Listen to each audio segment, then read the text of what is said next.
seorang anak buah kapal atau ABK MF Epic milik Yunani yang bernama Papas Nikolas, 58 tahun, meninggal dunia saat sedang berlayar dari Amerika menuju Singapura. Papas meninggal akibat serangan jantung. Badan SAR Nasional Banda Aceh mengevakuasi korban pada posisi 12 mil dari Banda Aceh. Jenazah korban tiba di Ulele, Banda Aceh sekitar pukul 14 waktu Indonesia Barat.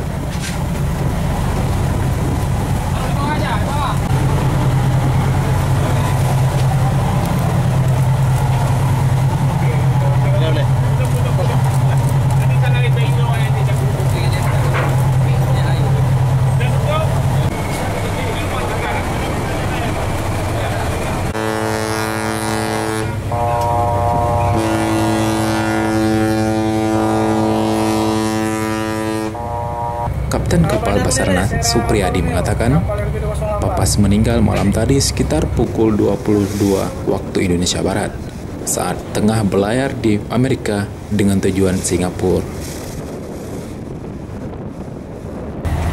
Kronologis kita menerima informasi dari Basarnas Pusat pada malam hari tadi malam sekitar pukul 22.00 dan itu kita teruskan ke instansi terkait. Untuk korban itu salah seorang warga negara Greek atau Yunani, namanya Papas Nikolaus, 58 tahun, jabatan KKM atau Chief Engineer. Sekilas informasi kita terima awalnya bahwa korban ini mengalami serangan jantung. 1 jam kemudian kita terima lagi bahwa korban sudah meninggal dunia.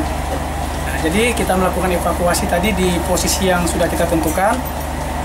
Kita ambil jenazahnya di tengah laut, kira-kira 12 mil dari Pelabuhan Ulele.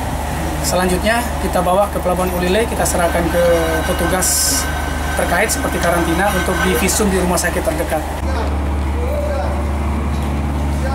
Jenazah korban dievakuasi ke Banda Aceh dengan menggunakan kapal milik SAR.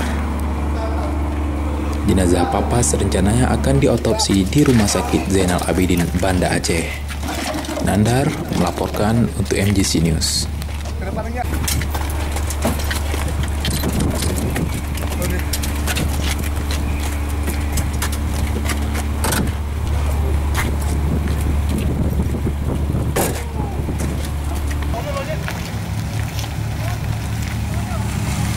Mana keju tak?